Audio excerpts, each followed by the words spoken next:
KBO 신인 드래프트 특별 라이브 예고를 해드릴게요. 기자와 구단의 시선으로 보는 신인 드래프트 1시 반부터 준비를 해서 이날은 이제 라이브 실황을 여러분과 함께 보면서 각 구단의 향후의 전략과 방향 이런 것들을 좀 생각해보는 순서를 좀 가져볼까 합니다. 그래서 이날은 매머드급 게스트와 저희 방송을 보실 수 있지 않을까 기대가 됩니다. 크보 오프너 오늘 내일이 과연 한국 시리즈 출전할 수 있는지 여부에 대한 이야기를 드리고 있는데 번외편으로 저희가 의학적인 지식을 항상 이분께 여쭙고 있습니다. CM병원 이상훈 원장님과 오늘 저희 크보 오프너의 거의 주치의 같으신 분이에요. 오늘 스튜디오에 오셨습니다. 어서 오십시오. 네, 안녕하세요. 네, 반갑습니다. 안녕하세요. 사실 저희뿐만 아니라 저 국가대표라든가 또 키움 히어로스라든가 주치의를 맡고 계시기 때문에 상당히 많은 그 선수들의 의학적인 케이스를 보고 계셔서 저희 크보 오프너에도 가장 적합한 인물이 아닐까 이런 생각을 합니다. 예. 나와주셔서 고맙습니다. 감사합니다. 네. 굉장히 바쁘실 텐데. 아니, 저희가 지난주에 그 기아 경기를 보다가 내일 선수가 이제 타구를 턱에 맞아서 지금 턱골절이라고 이야기를 들어서 그 부분이 제일 걱정이 되고 이 선수가 과연 한국 시리즈가 지금 보통 한 10월 한 중순쯤에 개막이 될 것 같은데 돌아올 수 있을지 궁금합니다. 어떨까요? 사실 골절 이제 수술을 한 거잖아요.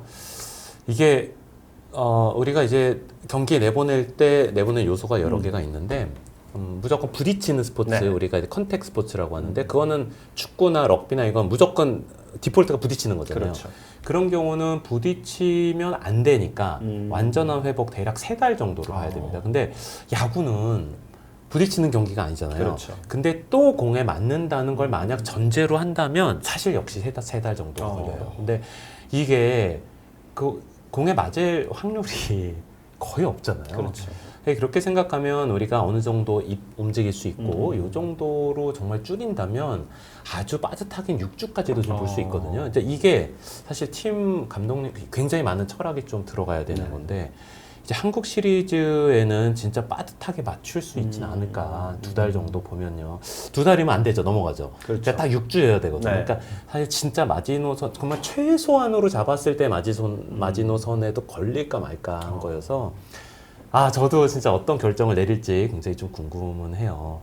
근데 야구하면서 턱관절 골절 본 적 있으세요? 저는 거의 없고요. 지난번에 노경원 선수 얘기를 저희가 잠깐 했는데 라이브 피칭 하다가 이제 턱을 맞은 적이 있어서 그때 미세골절이었다. 네, 아마 그 정도 말고는 거의 본 적이 없으실 거예요. 그때는 수술을 하진 않았어요. 네, 맞습니다. 노경원 선수는. 이게 턱관절 골절이 언뜻 생각하면 흔할 것 같지만 야구에서는 정말 드문 거거든요. 그러니까 예를 들면 미국 통계를 보면요.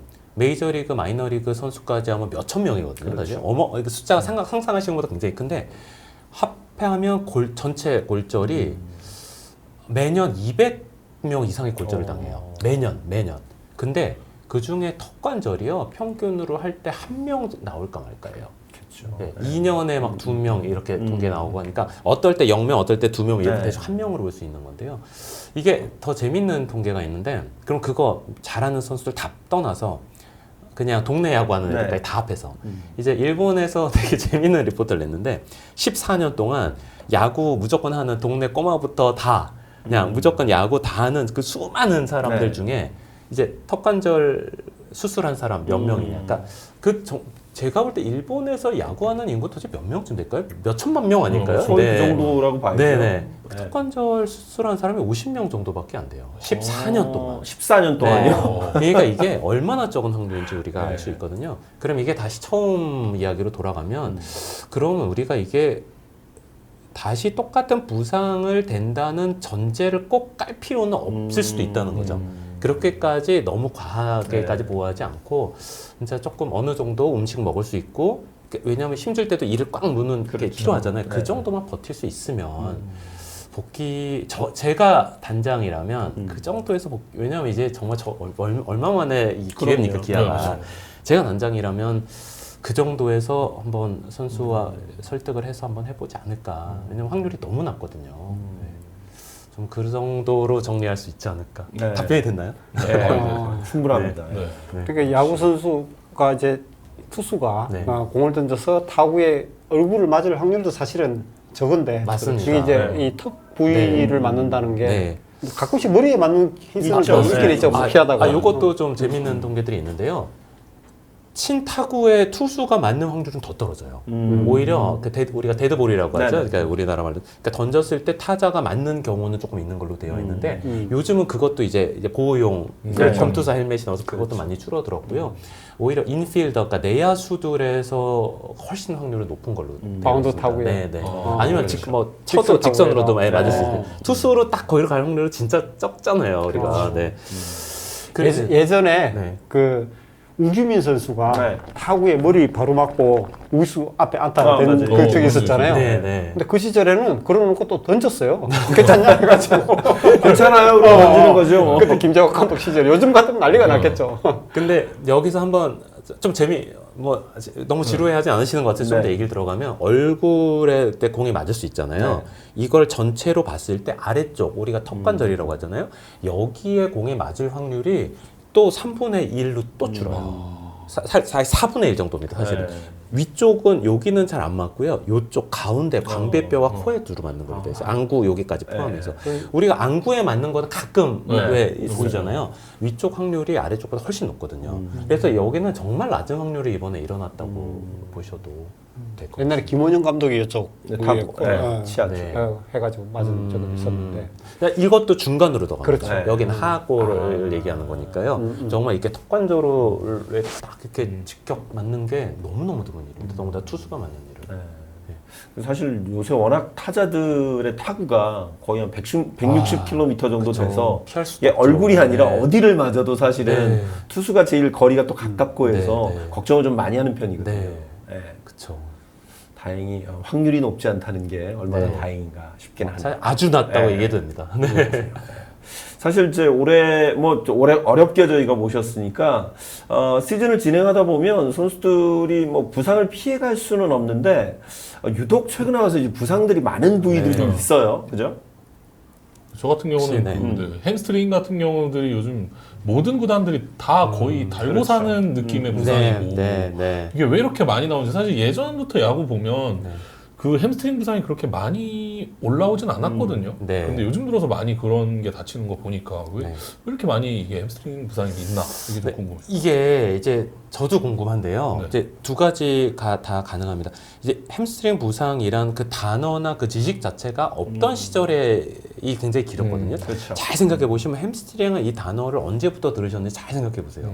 그렇게 오래되지 않습니다. 그게 이제 축구에서 이게 FIFA에서 이 축구에서 햄스트링의 중요성이 어마어마하게 대두된 게 시작한 게 한 10에서 15년쯤 정도 전이거든요. 축구에서는 굉장히 많거든요. 그럼 도대체 이 햄스트링을 어떻게 우리가 부상을 막아야 되냐 이제 그 많은 자원들이 집중을 하면서 네. 비시즌 때 어떤 훈련을 하면 햄스트링 부상이 적다라는 이 리포트들이 한 15년쯤 전부터 너무 엄청나게 나오기 시작해요.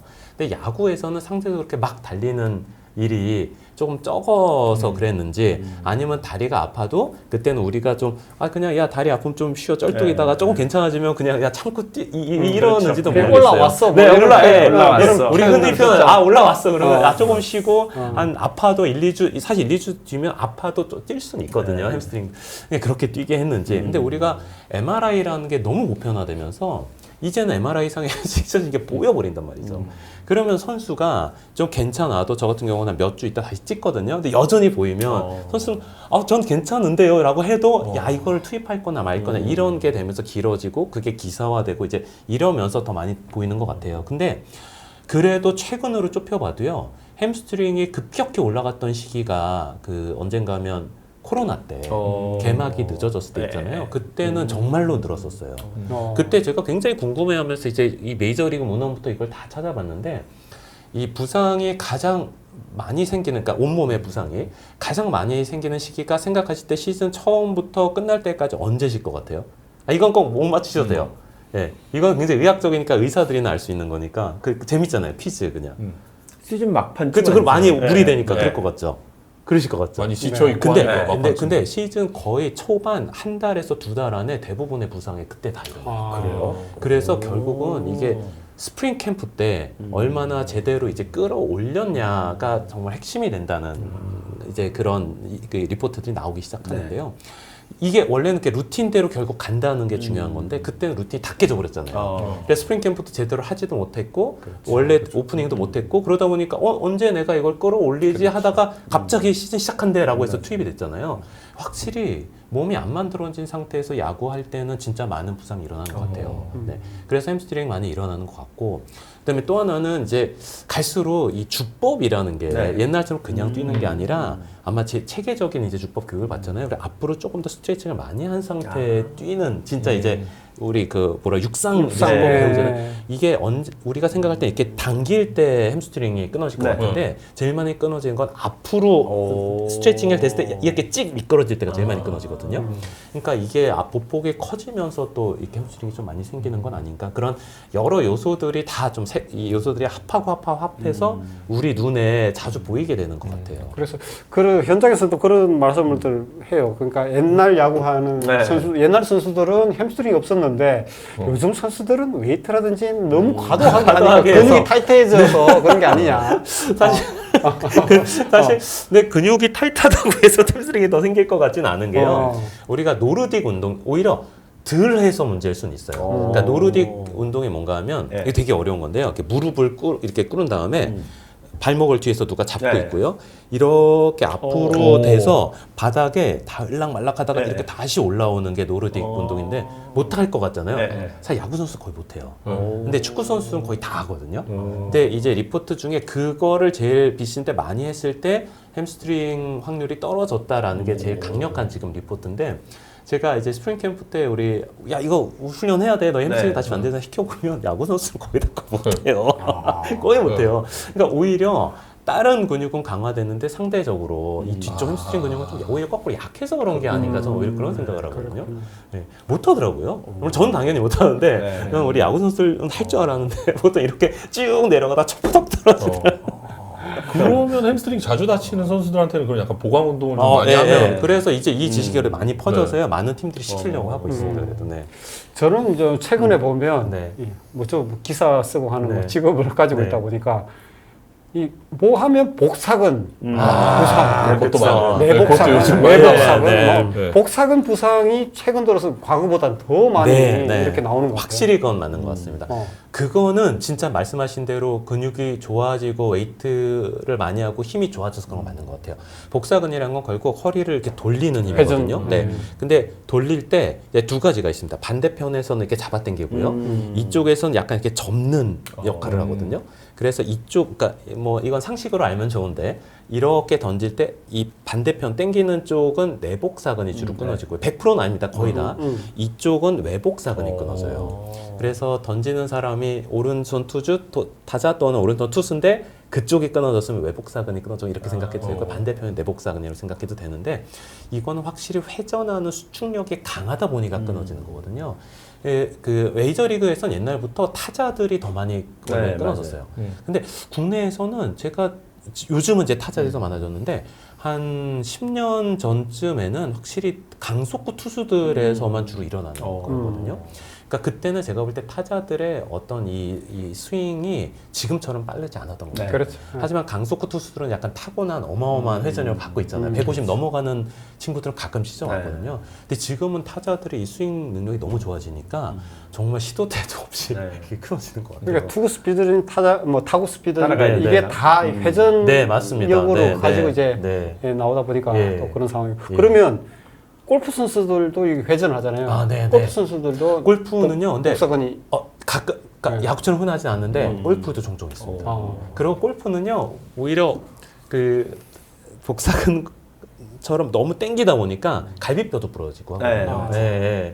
그러니까 근데 조금 약간 회전이 확실히 이거와 이렇게 접으면서 하는 건 좀 다른 것 같아요. 약간 똑같은 복사근보다 조금 더 위쪽이 더 많이 끊어지더라고 골프 선수들. 테니스 선수들도 그렇고요. 테니스 선수도 그렇지 수 있죠. 근데 이상하게 야구가 더 많이 왜 그럴지 이게 N수가 많아서 그런가요? 많은 수를 이걸 해서 그런가? 훈련도 많이 훈련도 하고 많이. 순간적으로 미친 듯이 하니까.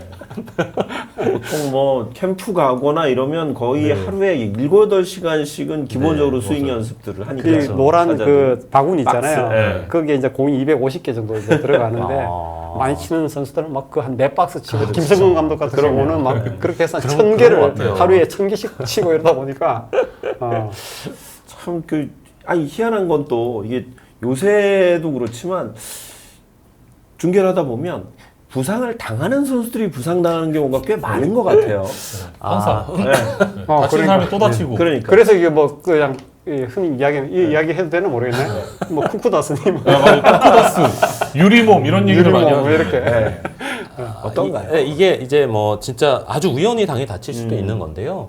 이게 콜라겐 근육, 힘줄, 인대 이런 게 콜라겐이라는 섬유 조직으로 이렇게 이루어져 있어요. 이제 콜라겐이라는 건 이렇게 잘 늘어나는 조직인데요. 이거 갑자기 좀 딴 얘기를 먼저 하자면 우리가 워밍업을 왜 해야 돼? 이거 보는 분들도 운동을 해야 되니까 왜 워밍업을 해야 되냐면 이 힘줄, 인대, 근육 이게 다 콜라겐이라고 했잖아요. 우리가 잘 늘어나는 고무줄을 이렇게 쭉 당기면 쭉 늘어날 거 아니에요. 근데 잘 안 늘어나는 고무줄 이렇게 땡 당기면 끊어지겠죠.